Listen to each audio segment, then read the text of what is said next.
Hey everybody, welcome back to my channel. My name's Haven. And thanks for watching. If you're new to my channel, I make a lot of teacher content. I also include some like mental health videos, and then a lot of day in the life vlogs. And so today's video is going to be interview tips and tricks for not really tricks, but like interview tips for teachers.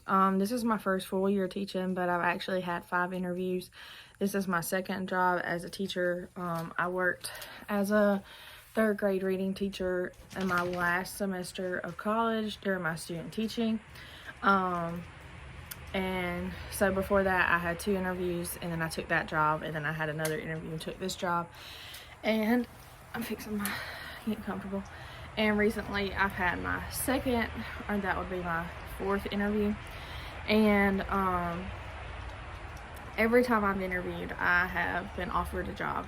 So I feel like I do okay at interviews. Not that like I'm the best, or but I think I do all right in them. So I want to give some tips on like how I prepare for interviews. The first one I would say is wear professional clothing. And I would say that because I am like, if I was smaller, I would be like, I would probably wear like a pantsuit, or but that's really just not my style. So, and plus I really can't find anything because I'm not comfortable in the plus size ones I do find. So, but I've always just worn like nice dress pants, like black dress pants, and a nice dress shirt, or a pretty dress. I'm not too big on dresses, especially for interviews. Excuse me. Second thing I would say is to research the school that you're going to. Like, these are things to do before. Research the school that you're interviewing at, and see what their main points are, like what they focus on as a whole school, their school motto. And you can also put that into the interview. And sometimes interview, like employers, or your interviewing board of people ask you, why did you choose that school? Why would you like to work at their school? And it's really good to bring in those points. Next one is to see if you can find any information on the school. If you can find like reviews, or if you know any people who work there, ask them if they like working there. And then also find out if the principal or the assistant principal has their doctorate degree, because that is something that is really important to address. Like, when you address them, you don't just say Mr. or Mrs., you say Dr. so-and-so. Because they worked really hard for that degree, and you need to make sure you address them appropriately. Next thing that I would say is to have a teaching portfolio. Now, the way I prepared mine was, I put them in these folders like this, and I made actually 3 copies of them. And so the ones that are like this in these little folders, I can like pass it around. And then I also had one that was in a binder, so I could open it and flip through. And I also have like sticky notes on the side of it. So like if they ask me a question about technology, I had a section on technology.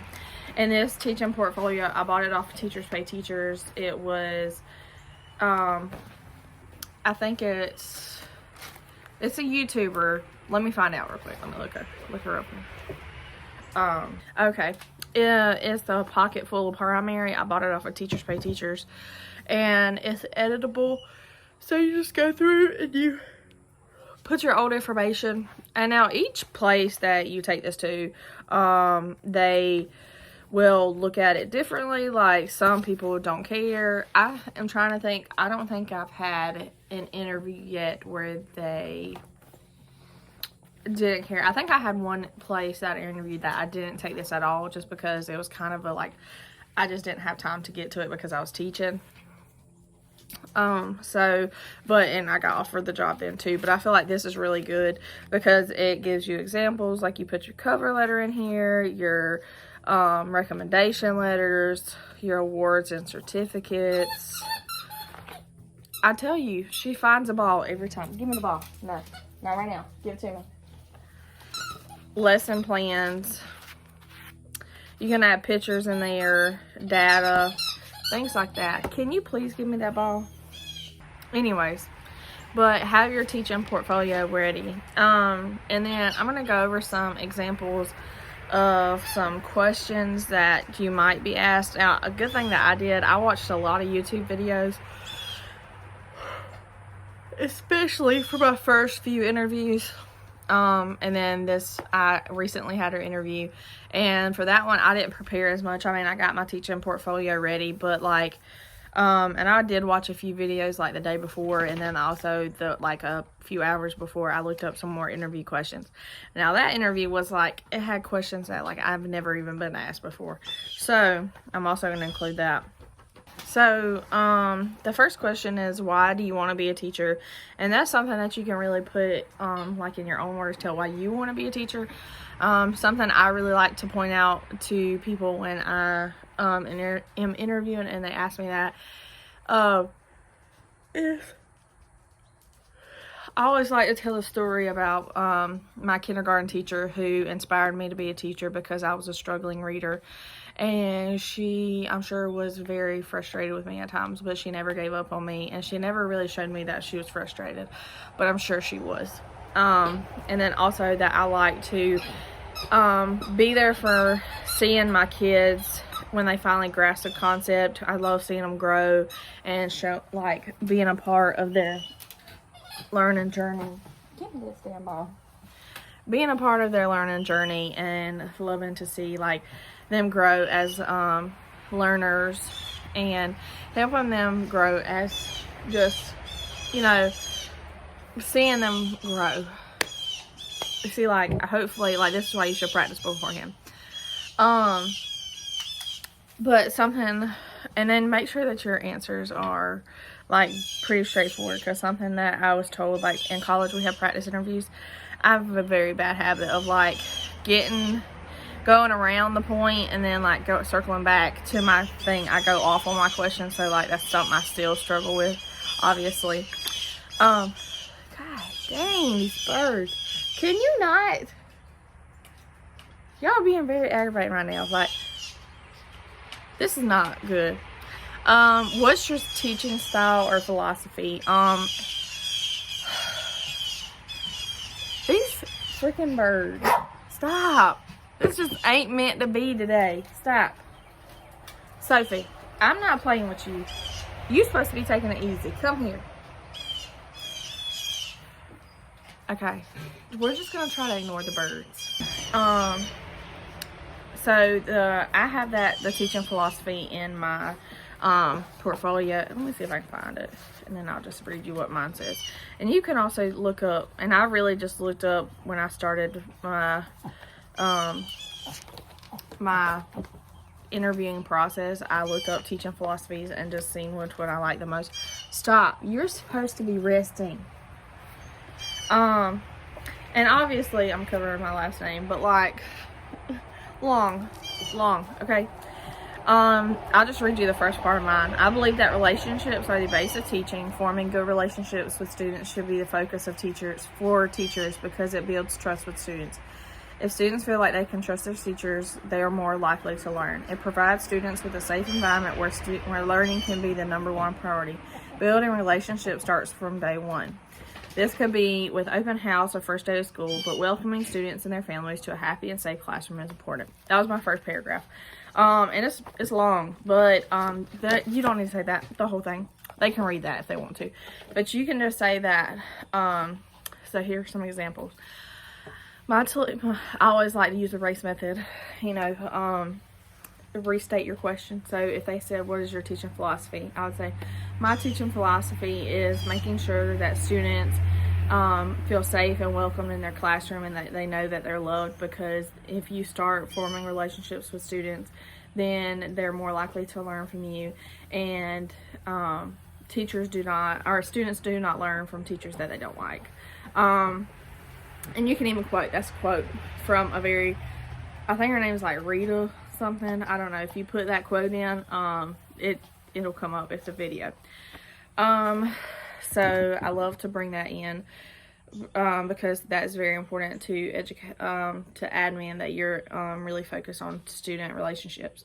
Next one, let's see, how would you handle a student you have found to be difficult? Now, if you've been a teacher and you've taught for years, like this past interview I've had, because I've been teaching for a year, I've had plenty of difficult students, so I have plenty of stories. So I would just pick a story that, or, you know, not including names, just like tell about the situation that was difficult and tell them how you handled it.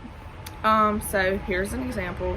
I would say, I feel like this is how I would say it.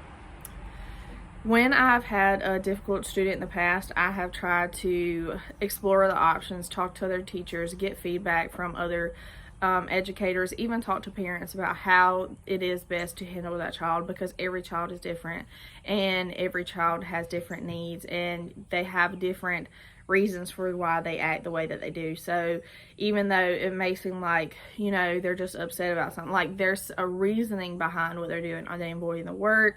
Are they avoiding peers? Are they trying to obtain peers' attention or avoid you? Like, figure out what is the reasoning behind their behavior. Next one, how do you motivate your students? You can find this, it just depends on your teaching style. I like to say, I like to motivate my students by having fun and engaging lessons, having class dojo points, having class rewards. Sophie's trying to knock over this ball on this table. Stop. The next one is, how do you like to communicate with your students and parents? And I like to bring in that I use Class Dojo or Remind 101. Those are both really good communication builders for parents. Another one is, tell me about a time that you solved a problem with your team. Well, no ma'am, do not jump over that. Stop. You're about to go Nemos. Stop. I like to bring up that working with my team is very important, and I'll use an example. Like, you just would have to, will you stop? I promise you, I'm not that irritated with her usually, but she just got hurt, and she's supposed to be taking it easy, and she is not taking it easy. So, and that would be based off of your experience. Like, something I would say is a time, when I think about a time that me and my teammates have solved a problem, is when we were trying to think of a way to better plan out our curriculum, because it's supposed to be in a week, but there's so much information that we span it out over 2 weeks. And at the beginning of the year, it was taking us 3 weeks to get it done because there was so much, and then finally we found a way to really focus hard on like 3 of the components of the curriculum, and then the next week focus on the other parts of the curriculum. Let's see, another thing is, tell about a time when you faced a difficult challenge. I like to talk about, like, a lot of these are things that are like personal. So even if you are, some of these questions that are personal, like to your personal, like what, you know, what has happened to you in your experience. You can even talk about, like, if you had a lot of experience, then yeah, it'll be easier to pull these. But if, I remember when I was a student teacher, like looking for a job, it was really hard to have these questions because, like, obviously I don't have a lot of experience of my own, but use your experience that you've had with your student teaching. Anytime that you've had in the classroom, that's really important. Let's see. Tell about a time when someone gave you feedback and how do you handle it. This is very important because it's important for you to show that you are coachable and that you are willing to fix what is wrong with your lessons or what you could do better, not necessarily wrong. And I always like to show that you're able to be coached or that you want to do better. I'm trying to think, because you can't really use just like what's happened in my scenario, but I'll answer this as if it was my interview. So when I get feedback from, whenever I get feedback from observations, I really like to have feedback because, or constructive criticism, yeah, that's the word I'm looking for. constructive criticism because I want to do better, and I want it to come from a place of wanting me to do better, also not to break me down as a teacher, because we should all be on the same team and want your teachers to do better. And for example, one of the times that I had an observation, and this is a true story now, just pause, this is a true story. One of my observations, I was coming to the end of my class period and we were working on writing, and we didn't have that much time left, but I was trying to squeeze in every bit I could of writing. So my principal came in and I was trying to teach this writing lesson, and it was with my IEP class, and it was a really good lesson, but it just went right over their heads. And so with my principal in there, I kind of panicked because they're not grasping this concept. I'm really, I know that I need to, I can grow in the area of teaching writing. So I don't know all the ways of teaching writing. So I wanted to be able to go back to my partner teacher and ask her for advice on like how to better teach that concept.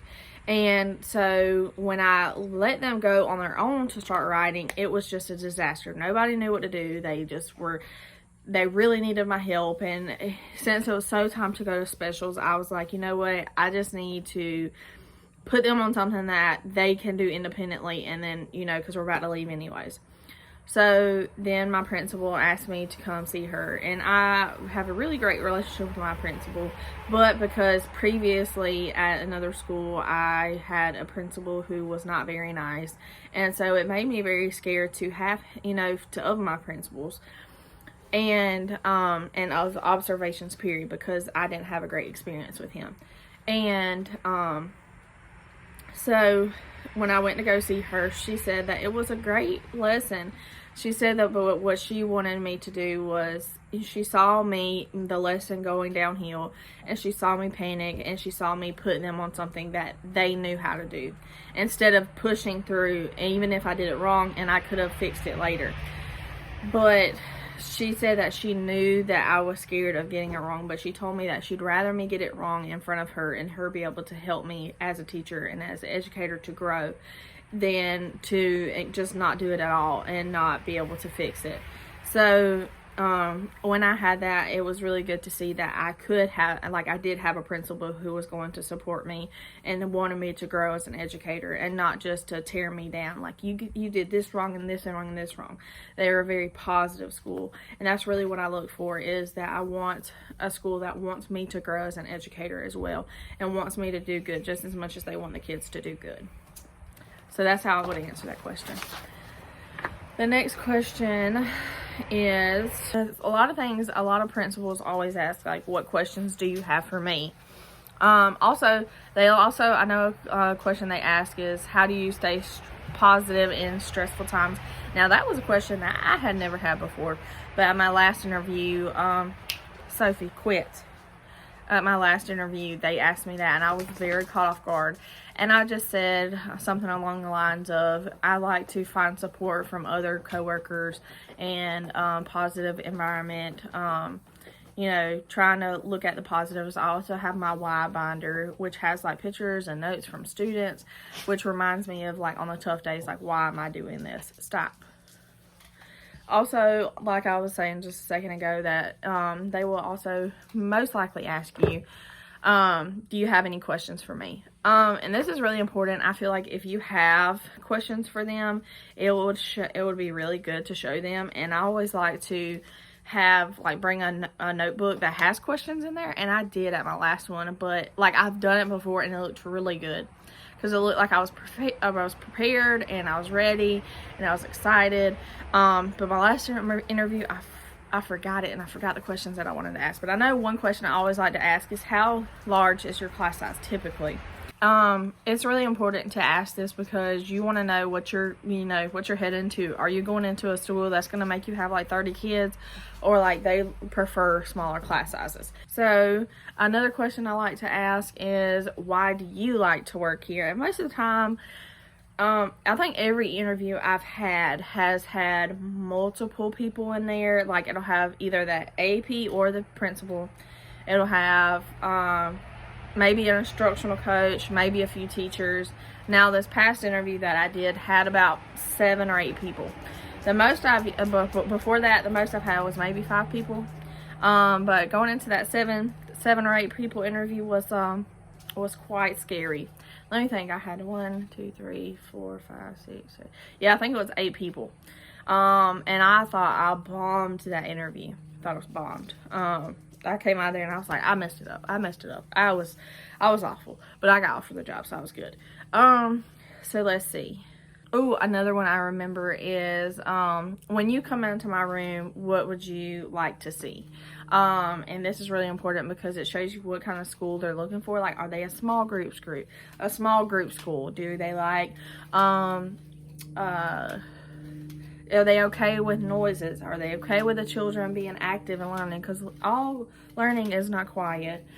Let's see. Oh, this is good. How often are meetings held? Now, I really like just Googling questions, to ask your employer as a teacher. Interview questions for teachers. And then also, another tip is to get flashcards and write on one side the question, like interview questions. On the back side, write what you would like to say. Practice in front of yourself in the mirror. Practice with your family. Practice with a friend. Practice alone. Just practice, especially for your very first view. Also, I would make your very first interview. I'm sorry I rock so much. I would make your very first interview one that you would be okay with not getting. Kind of like a practice. Get your anxiousness out about it. So yeah, that would be a really good idea. Let's see. Oh, what types of technology is available in your school? I've actually never asked this question, but I just found it, and I wish I've had, because it's really important to know if they have one-on-one Chromebooks or iPads, what you're coming into, what like resources you're gonna have. Can I incorporate my own materials? That would be really good. What are some of the challenges your school is facing this year? That's interesting. That would help you know, like, are the parents really involved? What do you feel like your school's greatest strengths are? What type of discipline plan do you have in place? That's really good. Oh, what type of anti-bullying measures is your school taking in the district? Yes, that's really good. What do you feel like? Why do you feel like your school stands out to other districts? Does your school receive a lot of support in the community? That's really good. How involved are your parents in your school? That's really good. Something I would say is do not ask about pay, because the principal pretty much probably doesn't have much like say so in your pay. I would say that when you get offered the job and you go to like sign your contract and you're doing all the back. So my phone has no more storage, so I'm gonna have to figure something else out about recording. So anyways, I think I left off where I was talking about not asking your employer like at the interview how much you're gonna be making, because you can just ask it whenever you're doing all your signing your contract and stuff. They'll tell you then. And then also, when I would not ask too many questions to the employer, like I wouldn't want to seem too much, so like pick maybe like 2 or 3 that you want to ask. And then also I would make sure that you shake their hand whenever you leave, tell them thank you so much. So then also, if you don't hear back in a couple days, try to call the school and, or email them. Emailing is great. Say, greetings, thank you so much for meeting with me. Thank you for taking the time out to answer my questions. I really hope to hear from you soon. And, you can always look up good emails to send after an interview. I hate that this fly is like in the view. So anyways, thanks for watching. I'm now going to go and look up affordable cameras to use for vlogging. So thanks for watching. Ow. And I hope to see you next time. Thanks. Bye.